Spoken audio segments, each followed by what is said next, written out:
3 semanas atrás. Esta mesma falha sussurrou. Hoje à noite, ela gritou.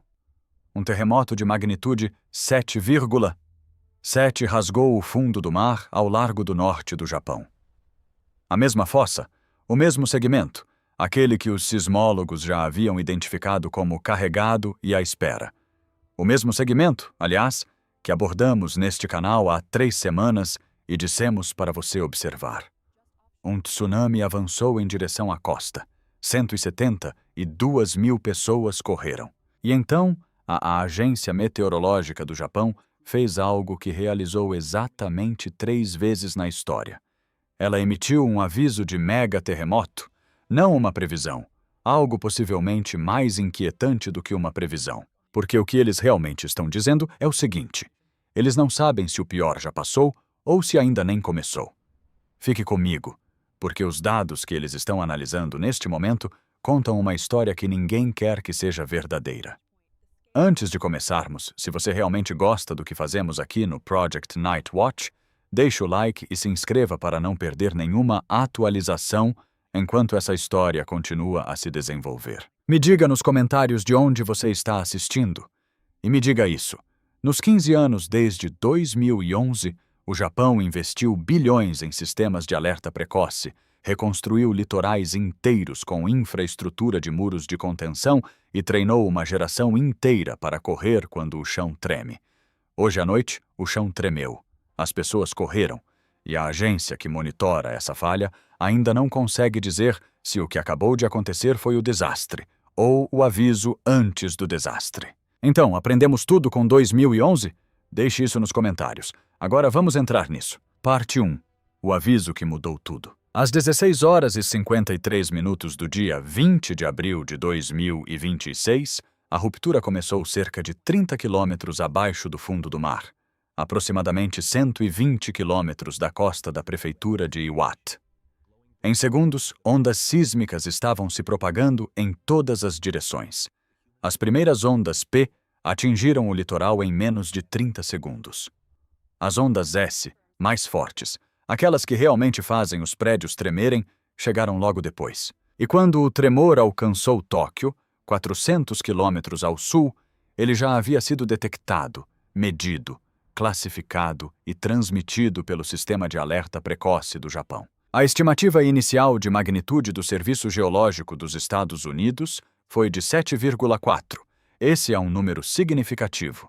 Um terremoto de magnitude 7,4 é capaz de causar danos generalizados, gerar tsunamis e matar pessoas. Mas em questão de minutos, a Agência Meteorológica do Japão, que possui uma rede mais densa e sofisticada de instrumentos sísmicos posicionados diretamente sobre esse sistema de falha, revisou o número. Não 7,4, 7,7. Agora, se você não é sismólogo, isso pode parecer uma pequena correção. Não é. A magnitude é uma escala logarítmica, o que significa que cada ponto inteiro representa aproximadamente 32 vezes mais energia liberada. Um salto de 7,4 para 7,7 representa quase 3 vezes mais energia. E quando a agência japonesa revisa a magnitude para cima, isso geralmente significa uma de duas coisas. Ou a ruptura foi maior do que a forma de onda inicial sugeria, ou a ruptura foi mais lenta e mais longa do que um terremoto típico desse tamanho aparente. Ambas as possibilidades importam, e voltaremos à segunda, porque ela é central para tudo o que acontece a seguir. Mas a revisão da magnitude não foi a coisa mais importante que aconteceu nas horas após o fim do tremor. A coisa mais importante foi um documento, um aviso formal emitido pela JMA, usando uma linguagem tão específica e cuidadosamente construída que a maioria das pessoas que leu as manchetes provavelmente não percebeu o que ele realmente dizia. A Agência Meteorológica do Japão emitiu um aviso de mega terremoto subsequente. E aqui está porque isso importa. Esse protocolo de aviso não existia antes de 2022.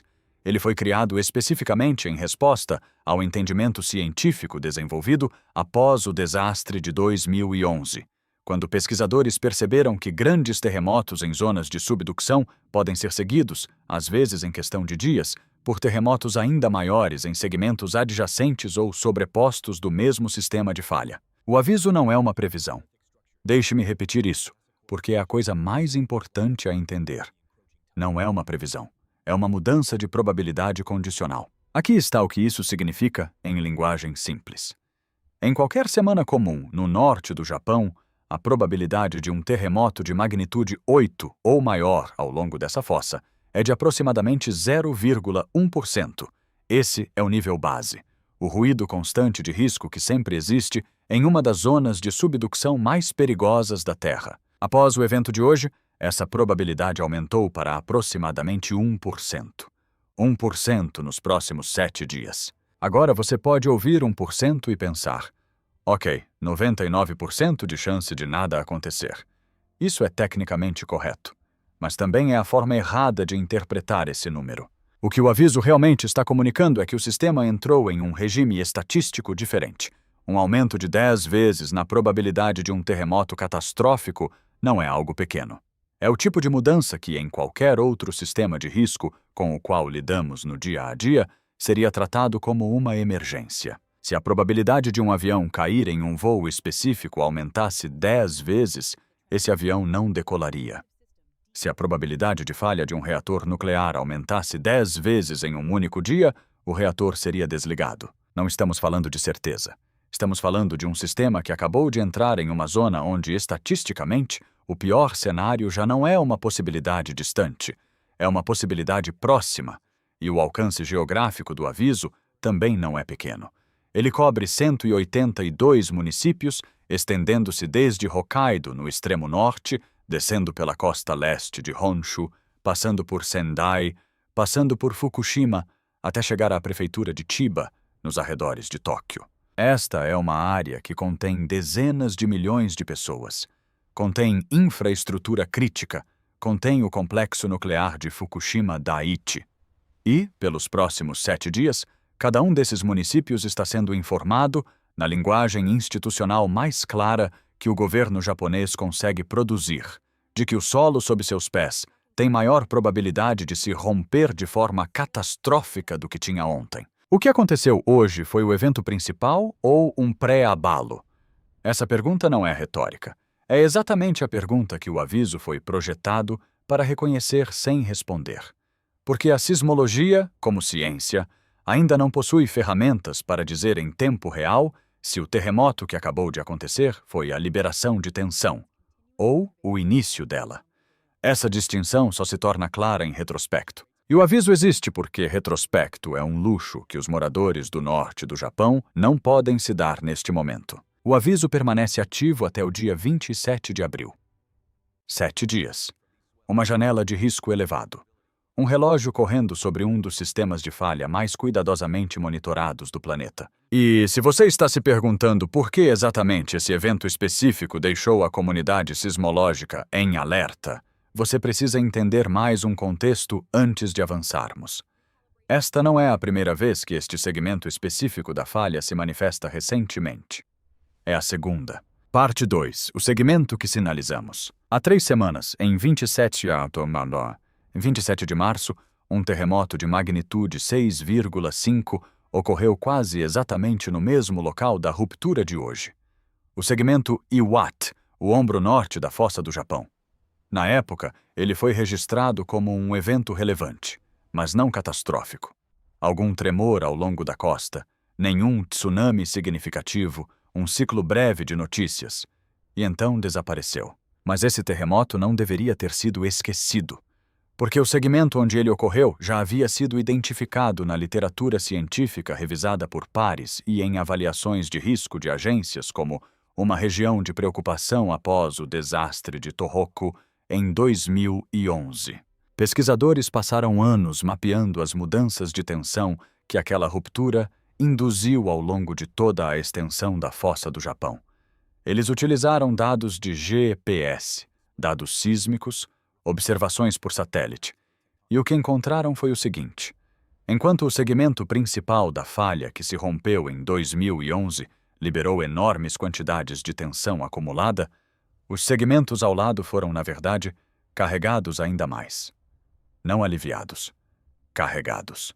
O segmento Awatio, logo ao norte da ruptura de 2011, foi especificamente identificado em múltiplos estudos como uma região onde a tensão aumentou e não diminuiu. E nos anos seguintes, esse segmento permaneceu silencioso, até 3 semanas atrás. E agora, até hoje.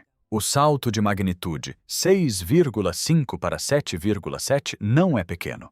Lembre-se, a escala de magnitude é logarítmica.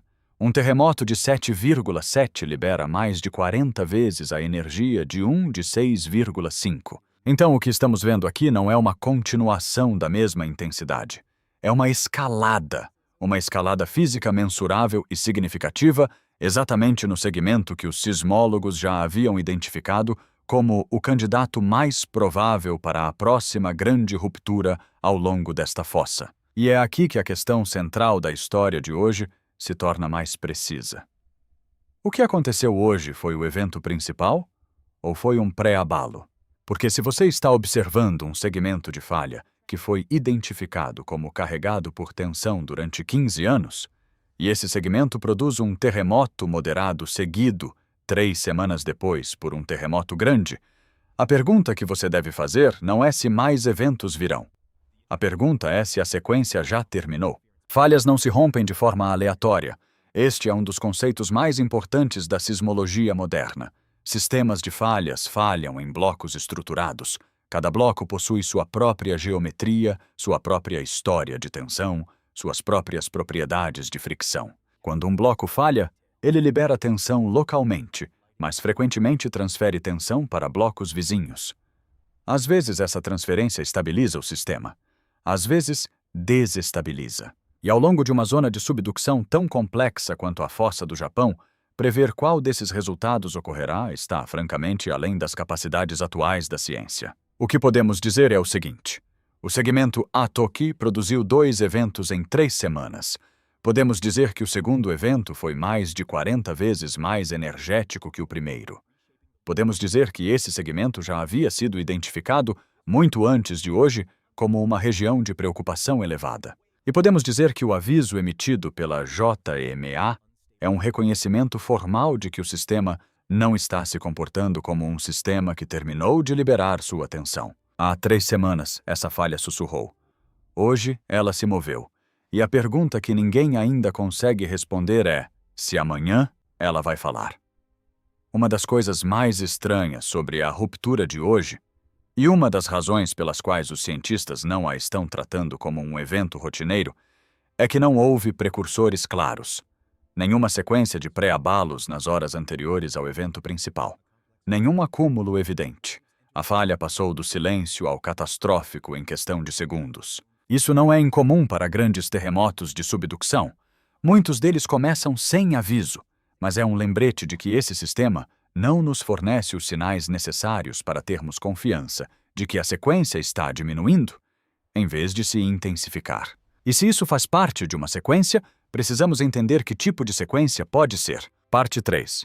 O que o tsunami não fez. Os alertas de tsunami foram emitidos minutos após a ruptura. O Japão possui o sistema de alerta de tsunami mais rápido do mundo, construído diretamente sobre as lições de 2011. Sensores no fundo do mar detectaram o deslocamento, computadores rodaram os modelos, e os alertas chegaram à costa antes da água. A previsão inicial era séria. Ondas de até 3 metros eram esperadas ao longo da costa de Sanriku. Isso é alto o suficiente para invadir os andares térreos de edifícios, alto o suficiente para arrastar carros das estradas, alto o suficiente para matar. Ordens de evacuação foram emitidas imediatamente para comunidades costeiras, de Aomori até Ibaraki. Trens foram interrompidos. Rodovias foram liberadas. As pessoas se moveram como foram treinadas a se mover, para terrenos mais elevados. Mas, quando as ondas realmente chegaram, elas foram menores do que o previsto. Em Kuji, na prefeitura de Iwate, a altura máxima observada foi de 80 centímetros. Em Miyako, 40 centímetros. A maioria das outras estações costeiras registrou valores entre 20 e 40 centímetros. Nada perto de 3 metros. Nada perto do desastre para o qual a previsão havia preparado. Você pode ler isso e sentir alívio. A maioria das pessoas sentiria. E o alívio É uma resposta razoável à notícia de que o tsunami não foi tão grande quanto poderia ter sido. Mas, se você é sismólogo, alívio não é a palavra que vem à mente quando o tsunami é menor do que o esperado. Preocupação é a palavra. Porque o tamanho de um tsunami não é determinado apenas pela magnitude do terremoto.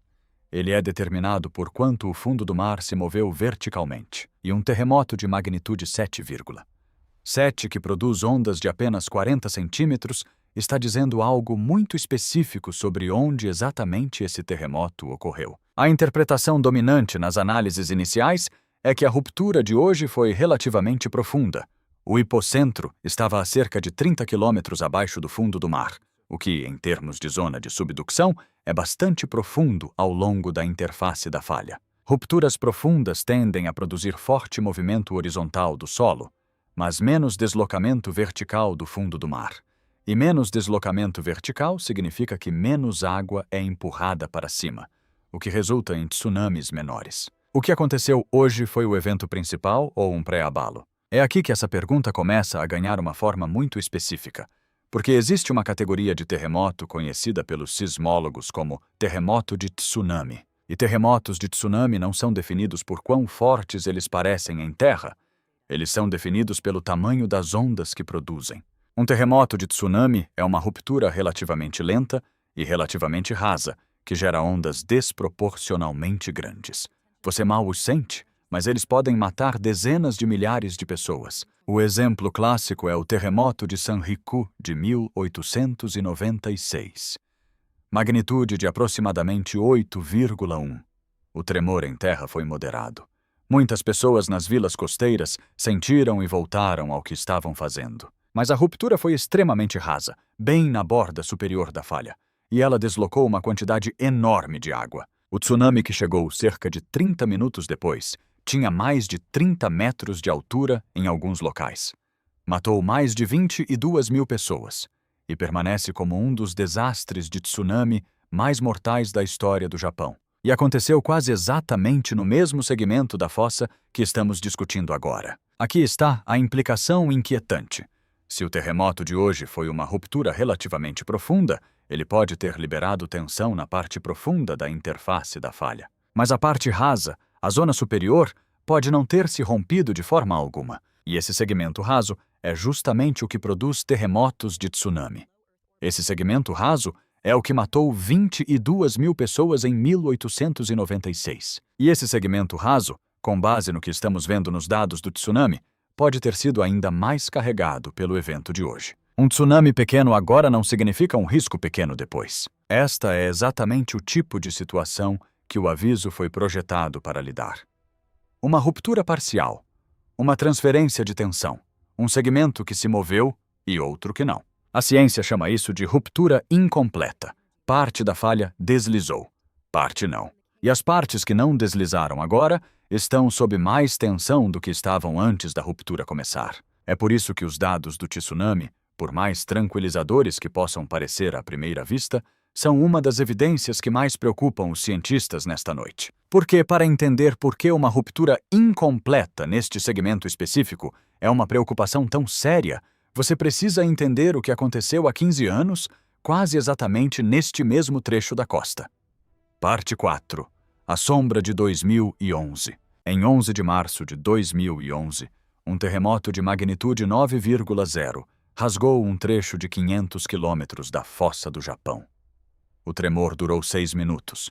O tsunami que se seguiu matou mais de 15 mil pessoas e desencadeou o desastre nuclear de Fukushima. Foi um dos maiores terremotos da história registrada e mudou fundamentalmente a forma como o Japão e o mundo pensam sobre risco sísmico. Mas a história de hoje não é sobre o terremoto de 2011 em si. É sobre o que aquele terremoto deixou para trás. Porque quando uma zona de subducção se rompe, ela não libera tensão de forma uniforme ao longo de toda a margem. Ela libera tensão em alguns lugares e transfere tensão para outros. Esse é um processo físico chamado transferência de tensão de Coulomb. E ele é a chave para entender por que o evento de hoje deixou os cientistas em alerta. Veja como funciona, na forma mais simples possível.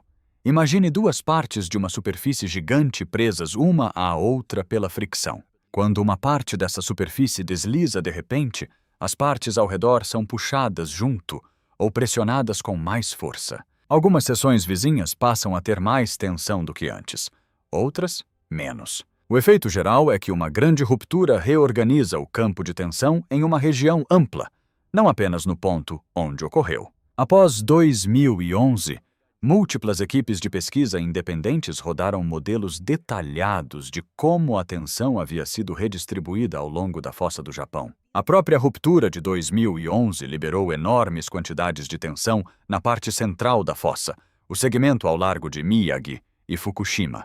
Mas os segmentos ao norte e ao sul, aqueles que não se romperam em 2011, tiveram sua tensão aumentada. O segmento Watioki, onde o terremoto de hoje ocorreu, foi um desses segmentos, especificamente identificado na literatura científica como carregado, como pronto, como esperando. O que aconteceu hoje foi o evento principal, ou um pré-abalo. Aqui está porque essa pergunta não pode ser separada de 2011, porque a ruptura de hoje não foi um evento isolado.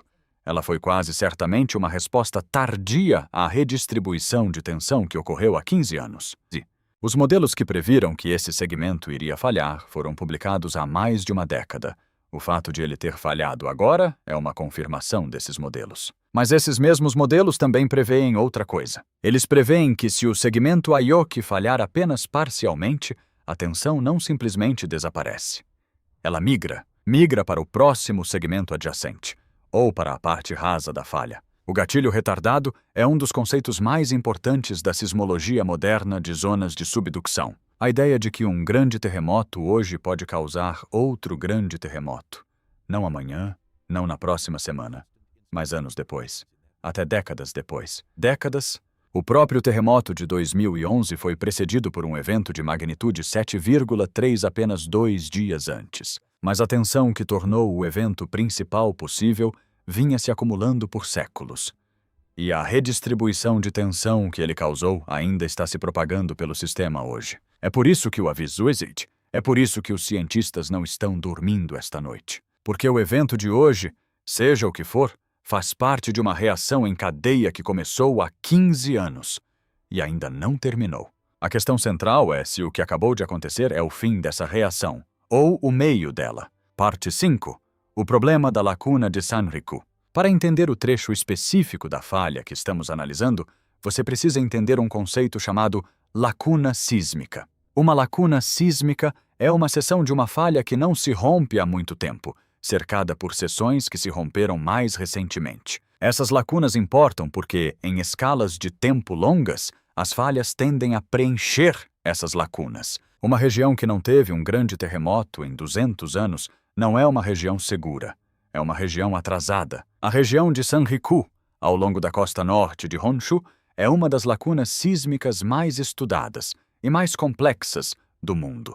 E o terremoto de hoje ocorreu diretamente dentro dela. Deixe-me te mostrar o histórico. Em 1896, o terremoto de tsunami de Sanriku atingiu essa mesma região offshore. Magnitude aproximadamente 8,1. Ruptura rasa. Tsunami massivo. Mais de 22 mil mortos. Em 1933, outro terremoto ocorreu. Magnitude 8,4, mas de um tipo diferente. Foi um evento de elevação externa, ocorrendo na placa subductante, do lado oceânico da fossa. Também produziu um tsunami devastador. Em 1994, um terremoto de magnitude 7,7 ocorreu aproximadamente na mesma área. Mas esse foi um evento de ruptura parcial. Não produziu um tsunami significativo e não liberou nem de longe a mesma quantidade de tensão que os eventos anteriores. O que você tem ao longo dessa faixa da costa de Sanriku é um padrão de liberação incompleta de tensão. Terremotos diferentes, em partes diferentes do sistema de falha, cada um liberando parte, mas não toda, a energia acumulada. Isso é o que os sismólogos chamam de falha em mosaico. É o oposto daquele ciclo limpo e previsível que você poderia imaginar. Falhas reais não se rompem da mesma maneira todas as vezes. Elas falham em padrões diferentes, em profundidades diferentes, em segmentos diferentes, dependendo do estado exato da tensão no momento da ruptura. O que aconteceu hoje foi o evento principal, ou um pré-abalo. Aqui está o problema com a lacuna de Sanriku. Ela é uma das seções menos previsíveis de toda a fossa do Japão. E por causa desse histórico de falha em mosaico, os cientistas não conseguem dizer com confiança como a ruptura de hoje afetará a tensão restante na região. Um cenário é que o terremoto de hoje tenha liberado tensão suficiente acumulada nesse segmento, permitindo que a região entre agora em um período de relativa tranquilidade. Outro cenário é que o terremoto de hoje tenha liberado apenas a parte mais profunda e estável da zona travada, deixando o segmento raso mais tensionado do que antes. Um terceiro cenário é que o terremoto de hoje seja parte de uma sequência de falha em múltiplas etapas, e que rupturas adicionais em segmentos adjacentes ou sobrepostos estejam prestes a ocorrer. Os três cenários são consistentes com os dados disponíveis. Os três têm precedentes históricos exatamente nesta região, e ninguém pode dizer neste momento em qual deles estamos. A lacuna não apenas armazena tensão, ela esconde como vai falhar. Esse é o desafio específico que essa região impõe à sismologia, e é por isso que o aviso foi emitido com uma formalidade tão incomum, porque, na maioria dos sistemas de falha, você pode pelo menos reduzir o número de resultados possíveis.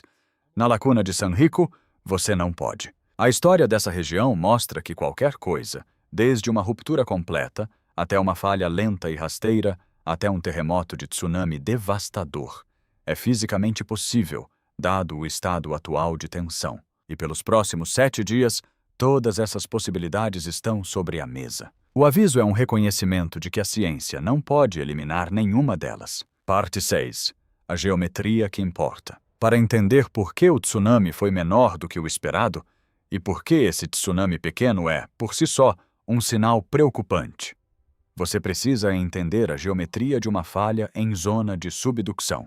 Zonas de subducção ocorrem onde uma placa tectônica está sendo empurrada para baixo de outra. Ao longo da fossa do Japão, a placa do Pacífico está sendo forçada para baixo e para oeste sob a placa de Okhotsk, a uma taxa de cerca de 8 a 9 centímetros por ano. O contato entre as duas placas não é uma linha única, é uma superfície longa e inclinada, como uma rampa gigante que desce do fundo do mar até o manto. A extremidade rasa dessa rampa está próxima ao fundo do mar, na própria fossa. A extremidade profunda está a dezenas de quilômetros abaixo da superfície, estendendo-se sob o Japão. Diferentes partes dessa rampa se comportam de maneira diferente. A parte profunda, onde a temperatura e a pressão são altas, tende a ser a zona onde o tremor forte se origina. Rupturas profundas produzem movimento horizontal intenso do solo. Os prédios balançam, o chão vibra, as ondas sísmicas se propagam com enorme energia. Mas como a ruptura é profunda, ela não levanta muito o fundo do mar. E isso significa que o tsunami gerado é relativamente pequeno. A parte rasa mais próxima da fossa se comporta quase de forma oposta. Rupturas rasas ocorrem em temperaturas e pressões mais baixas, onde a rocha é mais fraca e pode deslizar mais lentamente. O tremor em terra pode ser surpreendentemente fraco, porque as ondas sísmicas precisam percorrer uma distância maior e atravessar rochas mais heterogêneas. Mas o fundo do mar acima de uma ruptura rasa pode se mover dramaticamente, às vezes 10 metros ou mais. E quando 10 metros de fundo oceânico sobem de repente, toda a coluna de água acima é empurrada para cima. Essa água precisa ir para algum lugar. Ela se espalha em todas as direções, como um tsunami. Pense assim, uma ruptura profunda é como puxar um tapete debaixo de uma mesa. O tapete desliza, a mesa vibra, mas o copo de água em cima da mesa mal se move. Uma ruptura rasa é como arrancar um adesivo de um caderno e lançar o caderno para cima. O caderno quase não vibra, mas os papéis em cima voam. A ruptura de hoje, com base nas evidências iniciais, foi do tipo tapete sendo puxado. Forte tremor em terra, pequeno tsunami, hipocentro profundo. E é por isso que o tsunami ficou em torno de 80 centímetros, em vez de 3 metros. O que aconteceu hoje foi o evento principal, ou um pré-abalo. Aqui é onde a geometria se torna central, porque se a parte profunda da falha deslizou hoje, mas a parte rasa não, então a parte rasa agora está sob mais tensão do que antes. O deslizamento profundo transferiu tensão para cima, em direção à zona rasa. A mesma zona que produz terremotos de tsunami, como o de 1896. Ainda não sabemos a distribuição completa de deslizamento da ruptura de hoje. Modelos detalhados levam dias para serem produzidos, porque exigem análise cuidadosa de formas de onda, dados de GPS e medições de deformação do fundo do mar. Mas os indicadores preliminares apontam todos na mesma direção: uma ruptura profunda, parcial. E uma ruptura profunda parcial neste segmento é exatamente o cenário que mais preocupa os cientistas neste momento, porque é exatamente o tipo de evento que pode preparar, em vez de liberar, a próxima falha catastrófica. É por isso que os próximos 7 dias são críticos. Parte 7. O que 1% realmente significa. Vamos falar sobre o número 1%. Essa é a probabilidade, segundo a Agência Meteorológica do Japão, de que um terremoto de magnitude 8 ou maior ocorra nesta região nos próximos 7 dias. 1% parece pequeno. 1% parece controlável. 1% parece, para a maioria das pessoas, algo com que você não precisa se preocupar. Essa é a forma errada de interpretar esse número. Os seres humanos são extremamente ruins em raciocinar sobre eventos raros. Nossa intuição sobre probabilidade é moldada por eventos do dia a dia. Coisas com frequência na casa de dezenas de por cento. 50% de chance de chuva. 20% de chance de atraso em um voo. Quando vemos um número como 1%, nosso instinto é arredondar para zero. E para a maioria das decisões cotidianas, isso funciona. Mas terremotos não são eventos cotidianos. Terremotos, especialmente grandes terremotos de subducção, são raros no sentido estatístico rigoroso. A probabilidade base de um terremoto de magnitude 8 nesta região, em qualquer janela de 7 dias, é de aproximadamente 0,1%. 1 em 1000. É assim que o sistema se comporta em uma semana normal. O aviso de hoje está dizendo que essa probabilidade aumentou para aproximadamente 1%. 1 em 100. Isso é um aumento de 10 vezes. E em qualquer sistema de eventos raros, um aumento de 10 vezes é uma mudança radical. Considere como tratamos aumentos de 10 vezes em outros contextos. Se a probabilidade de um acidente nuclear em um determinado dia fosse de 1 em 1 milhão e de repente saltasse para 1 em 100 mil, os reguladores não responderiam dizendo: bom, ainda é improvável. Eles desligariam a usina. Se a probabilidade de falha estrutural em uma ponte aumentasse 10 vezes, engenheiros não fariam discursos tranquilizadores. Eles fechariam a ponte. O número absoluto ainda é pequeno, mas a mudança relativa comunica algo muito mais importante. O sistema entrou em um estado diferente. Ele não está se comportando da maneira habitual, e em sistemas de eventos raros, é na cauda da distribuição que vivem as catástrofes. O que aconteceu hoje foi o evento principal, ou um pré-abalo. Aqui está a conexão. Uma probabilidade de 1% de um terremoto de magnitude 8 ou maior dentro de 7 dias não é uma previsão de que esse terremoto acontecerá. É uma afirmação de que o sistema está temporariamente instável. Acontece que terremotos não se distribuem uniformemente no tempo. Eles se agrupam. Após um grande terremoto, a probabilidade de outro grande terremoto na mesma região aumenta significativamente, especialmente nos dias imediatamente seguintes. Isso não é controverso. É uma das descobertas empíricas mais robustas da sismologia. É a base de todo o conceito de sequências de réplicas. O que o aviso está fazendo é aplicar esse comportamento de agrupamento ao caso específico de megaterremotos em zonas de subducção. A maioria das réplicas é menor do que o evento principal, mas uma pequena porcentagem é maior. E quando isso acontece, o terremoto original é reclassificado retroativamente como um pré-abalo. A janela de 7 dias importa porque é quando esse efeito de agrupamento é mais concentrado. Na primeira semana após um grande terremoto, a probabilidade de um evento subsequente atinge seu pico. Depois de 7 dias, essa probabilidade começa a cair rapidamente de volta ao nível base.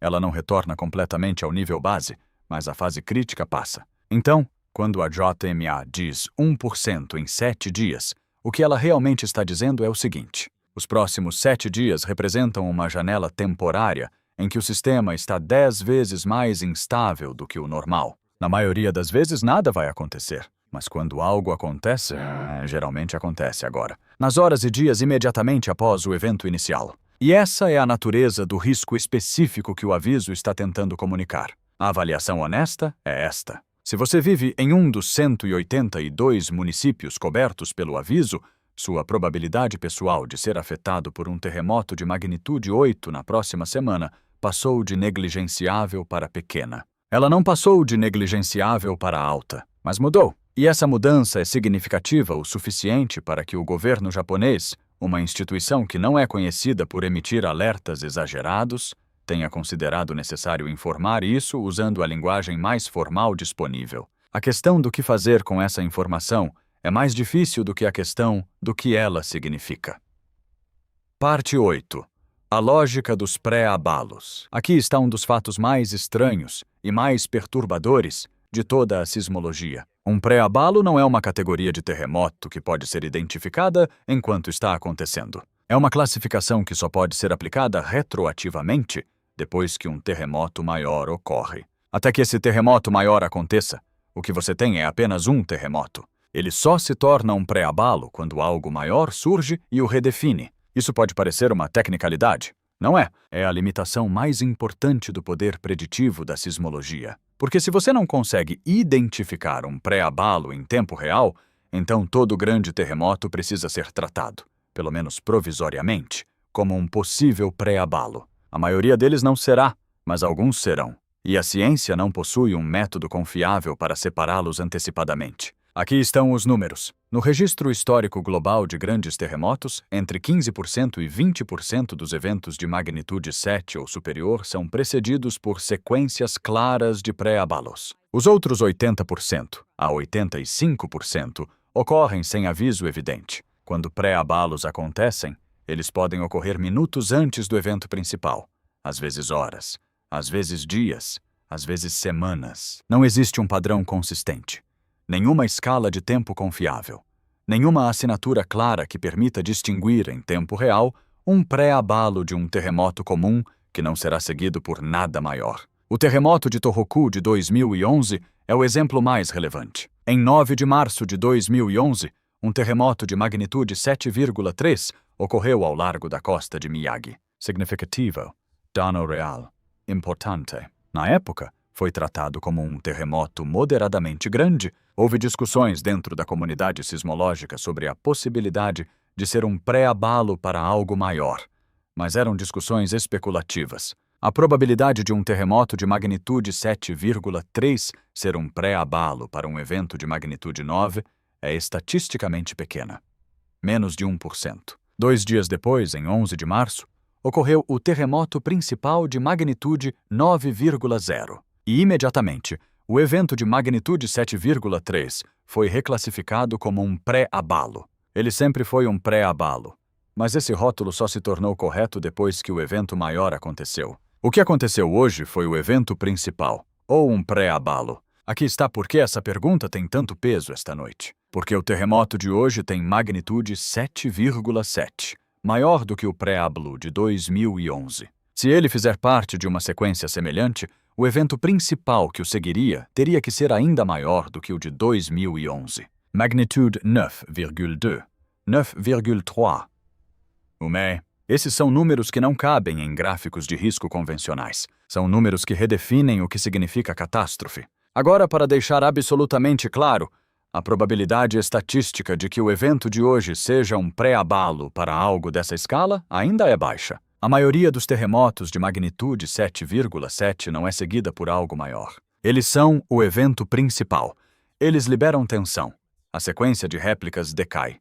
A região entra em um período de relativa estabilidade. Esse é o resultado mais comum. E provavelmente é o que vai acontecer aqui. Mas provavelmente não é o mesmo que, com certeza. E o contexto específico do evento de hoje, a tensão acumulada desde 2011, a atividade recente nesse segmento, a ruptura parcial sugerida pelos dados do tsunami, tudo isso eleva a probabilidade de um cenário de pré-abalo acima do nível global médio. Não para 50%, não para 10%, mas acima do intervalo típico de 1% a 2%, que se aplicaria a um terremoto médio de magnitude 7,7 em qualquer lugar do mundo. E quando você multiplica essa probabilidade ajustada pelas consequências potenciais de estar errado, o custo esperado se torna enorme. É por isso que o aviso existe. Podemos já estar dentro do pré-abalo. Isso não é uma afirmação de probabilidade. É uma afirmação de honestidade epistemológica. Não podemos descartar essa possibilidade. As ferramentas da sismologia não permitem descartá-la, e o aviso é o reconhecimento institucional formal dessa incerteza, o que nos leva ao padrão de réplicas que vimos até agora, e ao que esse padrão diz e não diz sobre o que pode estar por vir. Parte 9. A anomalia no padrão de réplicas. Nas horas desde o evento principal, a região da fossa do Japão produziu uma sequência de réplicas que, na maioria dos aspectos, é normal. Cerca de 15 réplicas de magnitude 4,5 ou maior. A maior até agora foi de magnitude 6,1. Nada catastrófico. Nada que normalmente chamaria a atenção especial. Apenas o padrão típico de dissipação de energia sísmica após uma grande ruptura. Mas existe uma regra na sismologia chamada Lei de Bath. É uma observação empírica simples sobre sequências de terremotos. Em média, a maior réplica de uma sequência é cerca de 1,2 unidades de magnitude menor do que o evento principal. Não é uma lei rígida, mas é uma regularidade estatística que aparece em uma ampla variedade de sistemas de falha. Um evento principal de magnitude 7,7 deveria produzir uma maior réplica em torno de magnitude 6,5. Até agora, a maior réplica observada foi de 6,1. Isso está abaixo do esperado. Não dramaticamente abaixo, mas perceptivelmente abaixo. A diferença de magnitude entre o evento principal e a maior réplica é maior do que o típico. Cerca de 1,6 unidades, em vez das 1,2 esperadas. O que isso significa? Aqui é onde a interpretação fica difícil. Uma leitura possível é que esse é simplesmente um padrão normal ainda em fase inicial, e que uma réplica maior ainda pode ocorrer. A lei de Bath é uma média estatística, não uma regra determinística. Muitas sequências individuais desviam dela de forma significativa. É perfeitamente possível que nos próximos dias uma réplica de magnitude 6,3 ou 6,5 ocorra, alinhando a sequência com as expectativas. Mas existe outra leitura, mais inquietante, que a sequência ainda não produziu seu maior evento. Que a tensão liberada hoje foi incompleta. Que a tensão restante ainda está se acumulando em direção a uma nova ruptura, e que esse déficit de magnitude nas réplicas não é coincidência, é um sinal. O que aconteceu hoje foi o evento principal, ou um pré-abalo. Os dados de réplicas por si só não conseguem responder essa pergunta. Eles são consistentes com ambos os cenários. Uma sequência que está se dissipando normalmente, eventualmente, produzirá uma réplica de cerca de 6,5 e depois diminuirá. Uma sequência que está evoluindo para algo maior também produzirá réplicas intermediárias, mas em algum momento produzirá um evento maior do que o inicial. E neste momento, não conseguimos dizer, apenas com base no padrão de réplicas, em qual dessas sequências estamos. Essa é uma das frustrações fundamentais da sismologia moderna. Os dados não resolvem os cenários com rapidez suficiente. Podemos monitorar, podemos analisar, podemos rodar modelos, mas na janela crítica em que decisões precisam ser tomadas, não conseguimos dizer se o que estamos vendo é uma dissipação normal ou uma liberação incompleta. E, neste caso específico, com essa falha bispecífica, com esse histórico específico de tensão acumulada desde 2011. A diferença entre esses dois cenários é a diferença entre um ciclo de notícias e uma catástrofe. Nem mesmo o padrão de réplicas consegue confirmar se o evento aliviou tensão ou está levando a algo maior. E é por isso que a atenção inevitavelmente se volta para os cenários possíveis caso a sequência ainda esteja evoluindo. E o primeiro, e mais preocupante, desses cenários é o que mencionamos antes, o terremoto de tsunami. Parte 10. O cenário do terremoto de tsunami.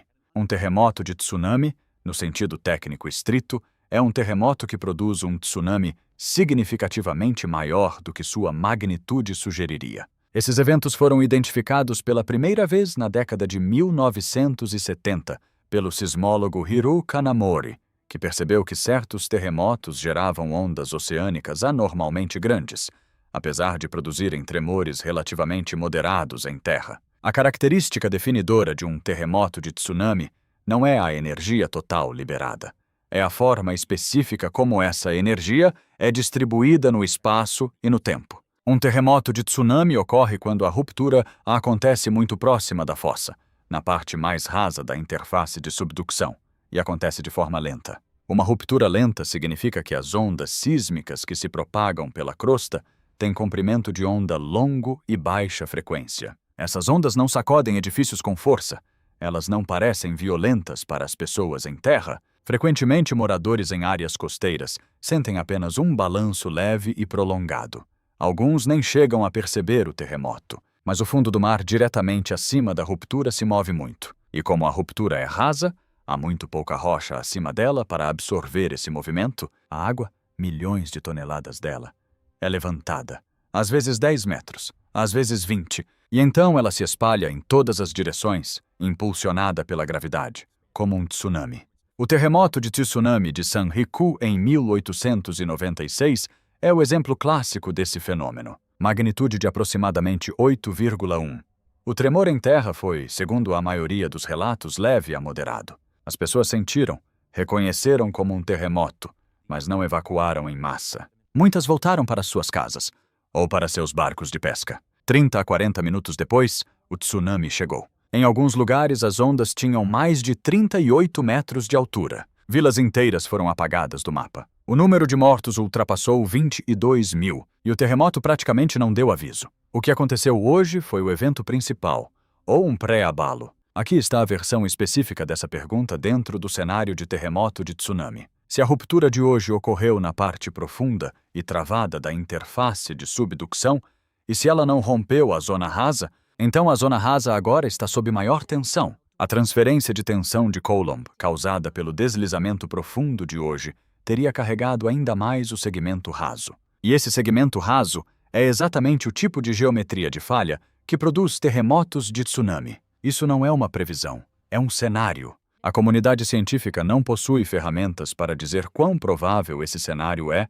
em relação aos outros possíveis. Mas é um cenário consistente com os dados, tem precedentes históricos nesta região. E é uma das razões pelas quais o aviso foi emitido em linguagem tão formal. Um segmento raso não necessariamente produziria um tremor forte em terra. O primeiro aviso que a maioria das pessoas receberia seria o alerta de tsunami da JAMA. E, como terremotos de tsunami têm rupturas mais lentas do que terremotos comuns, os sistemas de alerta precoce, que dependem da detecção das primeiras ondas P, podem produzir estimativas de magnitude menos precisas nos primeiros minutos críticos. O alerta pode chegar tarde, ou pode subestimar o tamanho da onda. Essas são exatamente as condições sob as quais os desastres de tsunami mais mortais acontecem. Não quando o terremoto é grande e óbvio, e força todos a evacuar. Mas quando o terremoto é enganadoramente leve e a população permanece no lugar, e a onda chega sem aviso suficiente para permitir fuga.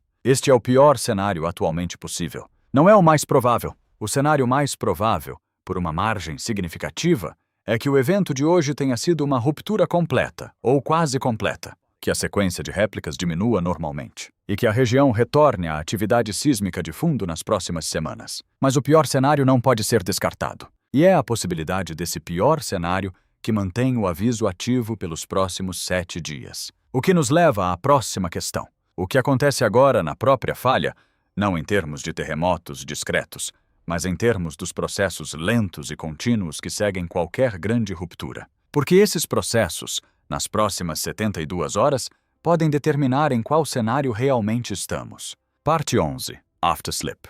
Barreira ou gatilho. Quando um terremoto em zona de subducção ocorre, a ruptura em si dura de segundos a poucos minutos. Mas a deformação da crosta não para quando o tremor termina. Durante dias, semanas e até anos, após um grande evento, a falha continua a se mover lentamente. Esse movimento lento e contínuo é chamado de afterslip. E o afterslip é um dos processos mais importantes que os cientistas monitoram para entender o que realmente está acontecendo em uma falha após um grande terremoto. O afterslip pode ocorrer, de forma geral, em 2 lugares. Pode ocorrer no mesmo segmento que se rompeu, essencialmente uma continuação lenta da ruptura principal, enquanto a falha termina de liberar a tensão armazenada. Ou pode ocorrer em segmentos adjacentes, à medida que essas regiões respondem à transferência de tensão causada pelo evento principal. O primeiro tipo de afterslip é estabilizador. Significa que o sistema está concluindo sua liberação de tensão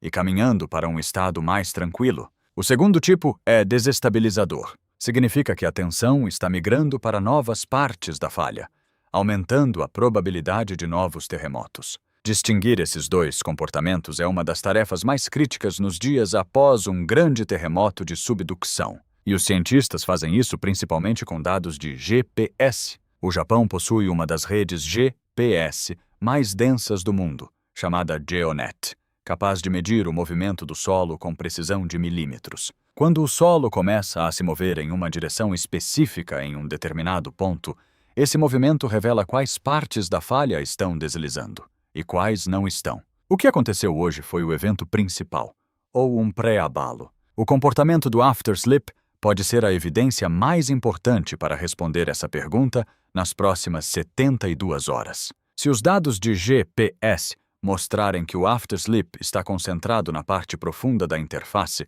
continuando o movimento da ruptura de hoje, isso é um sinal tranquilizador. Sugere que o sistema está liberando tensão e tende a se estabilizar. Mas, se os dados mostrarem movimento migrando para cima, em direção à zona rasa, ou lateralmente para segmentos adjacentes, isso é um sinal muito mais preocupante. Sugere que a tensão não está sendo liberada, está sendo redistribuída, e o sistema pode estar se preparando para uma segunda ruptura, em vez de encerrar a primeira. As primeiras 72 horas são críticas. Depois disso, os sinais se tornam mais difíceis de interpretar. Afterslip contínuo, réplicas e movimento tectônico de fundo começam a se misturar, tornando mais difícil separar os efeitos. Mas nas primeiras 72 horas, a direção e magnitude do afterslip costumam ser claras o suficiente para permitir interpretações preliminares. E essas interpretações influenciam diretamente uma decisão importante: se o aviso será estendido além da janela inicial de 7 dias,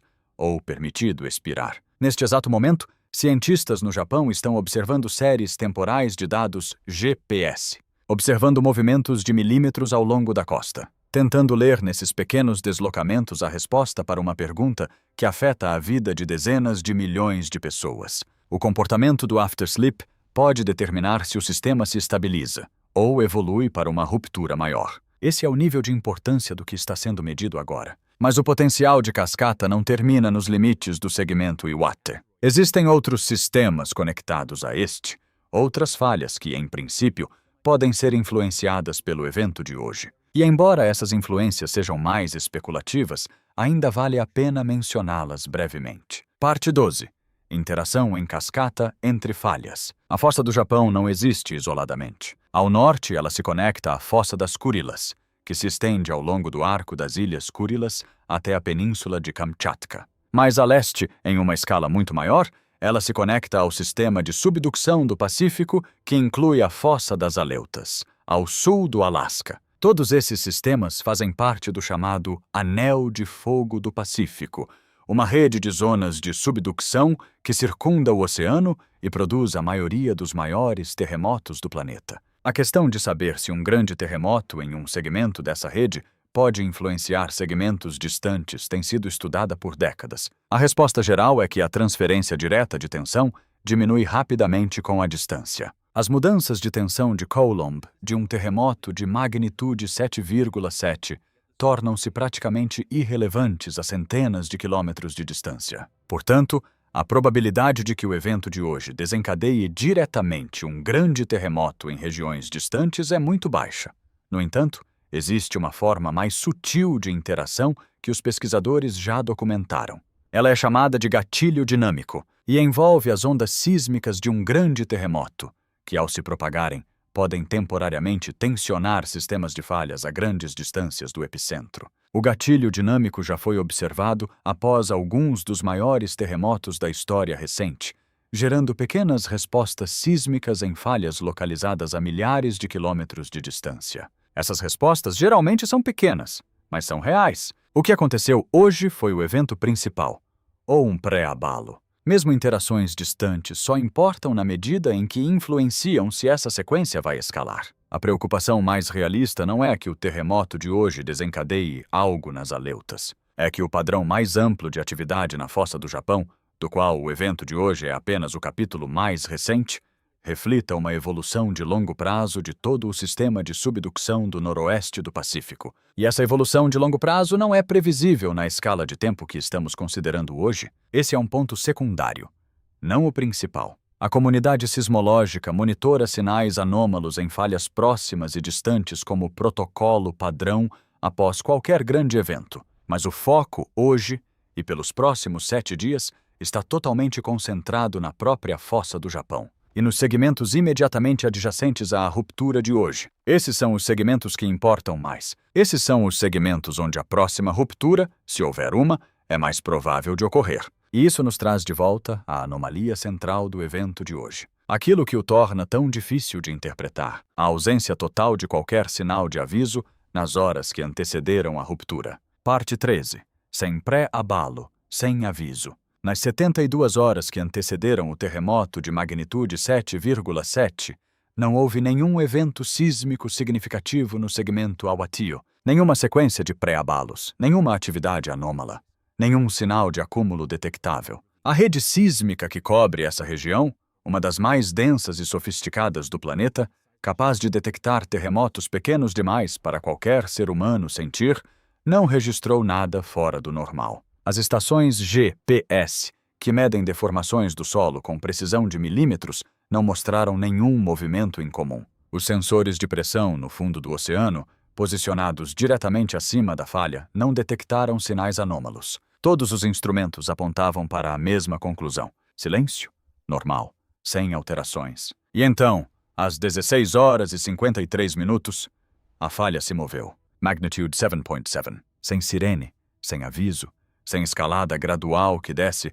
às pessoas sequer um momento para se prepararem mentalmente. Apenas a ruptura, surgindo de um aparente estado de normalidade absoluta. E então tudo o que veio depois. O tremor, os alertas de tsunami, as ordens de evacuação, o aviso de mega-terremoto. Tudo irradiando de um único evento que o sistema de monitoramento mais avançado do mundo não conseguiu prever.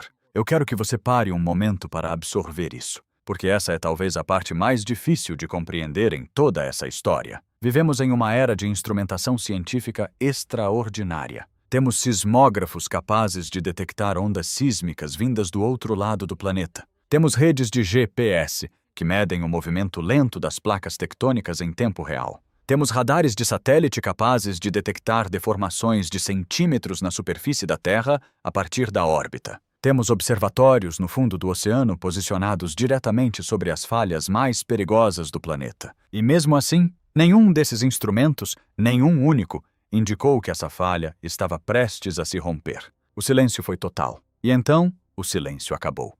Parte 14. Os limites da previsão. Quando as pessoas ouvem que uma agência governamental emitiu um alerta sobre risco elevado de terremoto, a reação natural é assumir que essa agência sabe de algo específico, que existe algum tipo de informação privilegiada, algum dado oculto que indica que um terremoto está prestes a acontecer.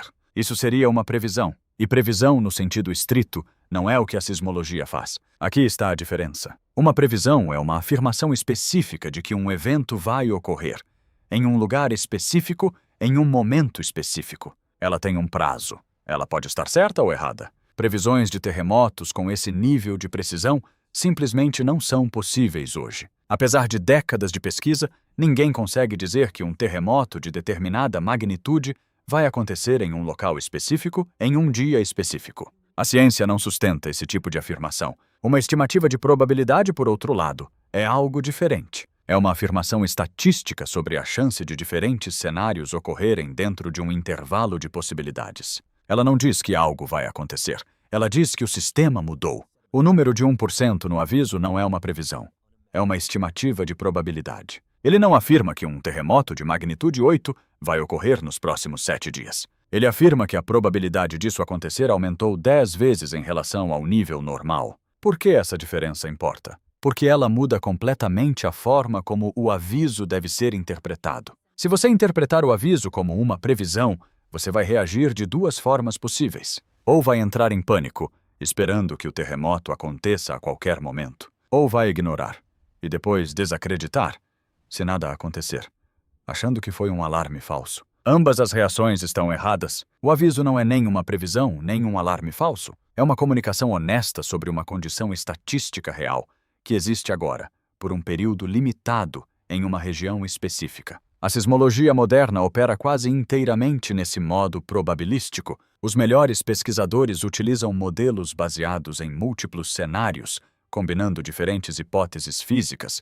para gerar previsões estatísticas ao longo de janelas de tempo que vão de horas até séculos. Esses modelos não são precisos. Eles produzem intervalos amplos de resultados possíveis, com probabilidades associadas a cada um. Eles são úteis para planejamento de longo prazo, para códigos de construção, para seguros, para gestão de risco, mas não são úteis para dizer a você, pessoalmente, se deve sair de casa em uma tarde específica. O que aconteceu hoje foi o evento principal, ou um pré-abalo. O aviso reflete incerteza, não previsão, sobre o que vem a seguir. Essa é a forma honesta de entender. A comunidade sismológica analisou os dados, rodou os modelos, aplicou a melhor física disponível e concluiu que o sistema entrou em um estado onde eventos maiores são mais prováveis do que o normal. Eles não podem dizer se esses eventos vão acontecer. Eles só podem dizer que a probabilidade aumentou. E decidiram comunicar isso ao público, em vez de manter a informação restrita,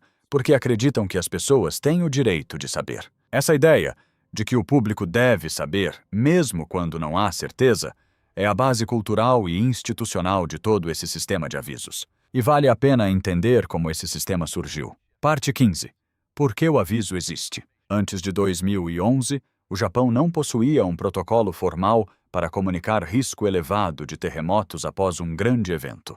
Pense nisso, um dos países mais sísmicos do planeta, com décadas de engenharia antissísmica avançada, com uma cultura inteira moldada por tsunamis. E ainda assim, sem um sistema formal para dizer à população que um grande terremoto poderia ser seguido por outro ainda maior. A resposta institucional era focada apenas no imediato: busca e resgate, evacuação, avaliação de danos. A possibilidade de um segundo grande terremoto, dias depois, era discutida apenas internamente, entre cientistas, entre analistas, nunca com o público. A lógica era simples. A incerteza era grande demais, e acreditava-se que comunicar essa incerteza causaria mais dano do que benefício. Pânico, falsos alarmes, impactos econômicos. Esse era o cálculo. E por décadas ele permaneceu. Até 2011.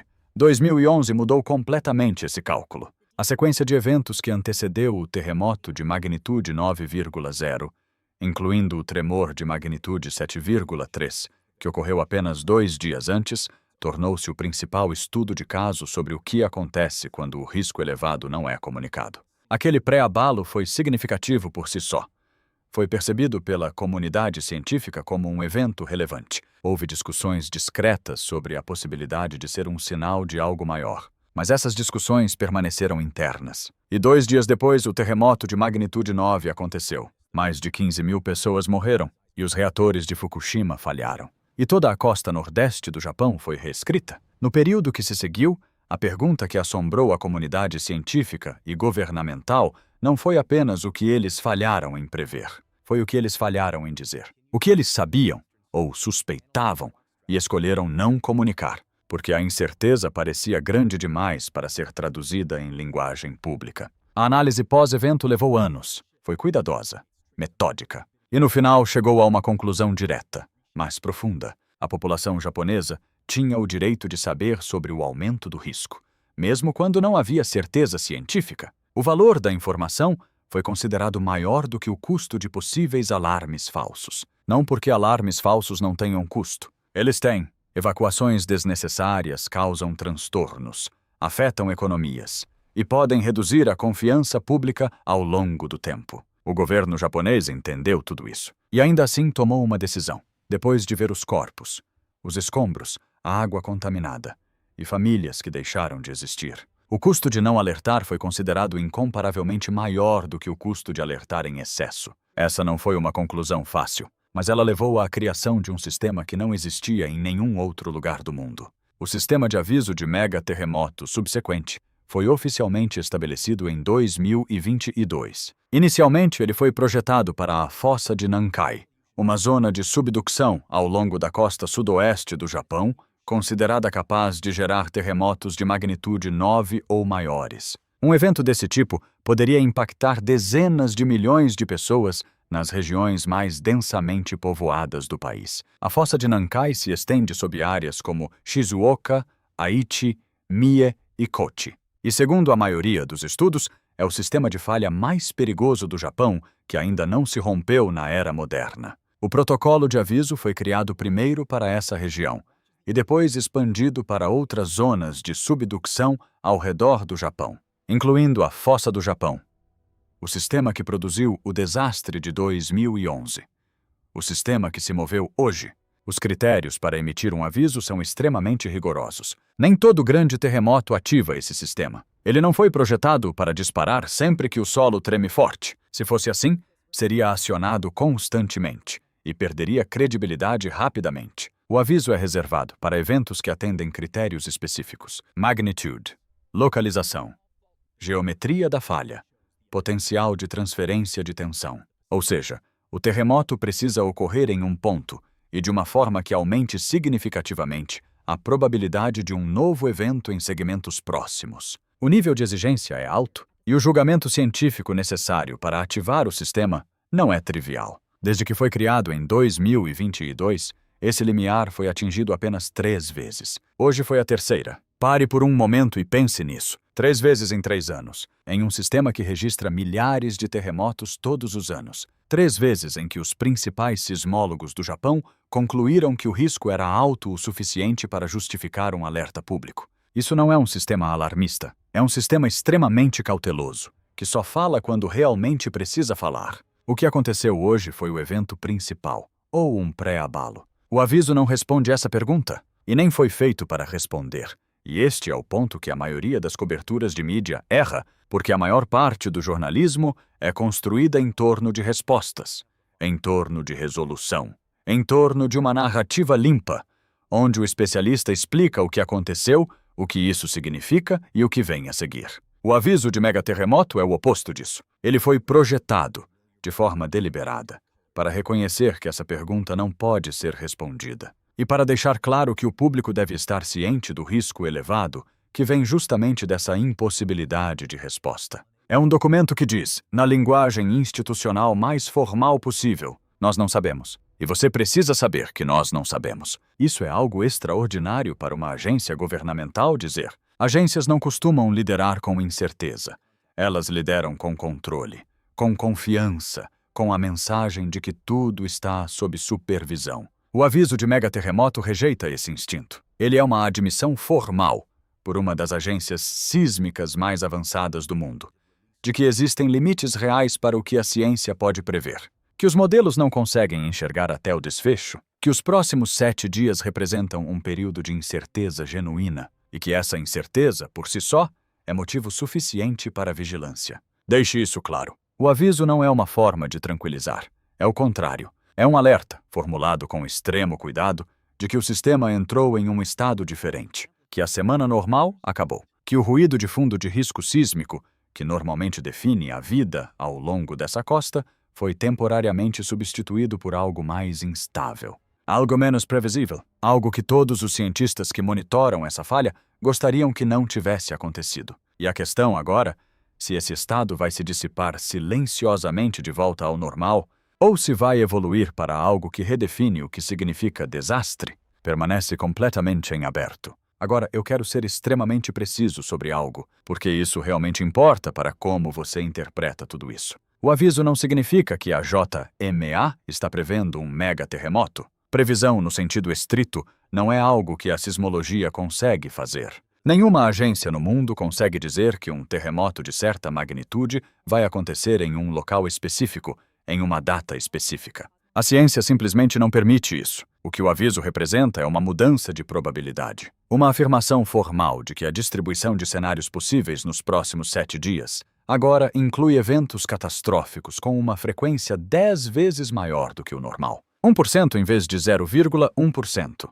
Parece pequeno, mas em sistemas de eventos raros, onde os extremos são o que realmente importam, uma mudança de 10 vezes não é detalhe. É uma mudança de realidade. E isso nos leva a uma questão inevitável. Como essa informação está sendo interpretada fora da comunidade científica? Porque terremotos não acontecem no vazio. Eles acontecem em um espaço público cheio de medo, memória e narrativas. Um espaço moldado por experiências passadas, por mídia e pela tendência humana de reconhecer padrões, especialmente quando esses padrões envolvem nossas maiores catástrofes. E nesse espaço existe uma lacuna perigosa. A lacuna entre o que a ciência realmente está dizendo e o que as pessoas acham que a ciência está dizendo.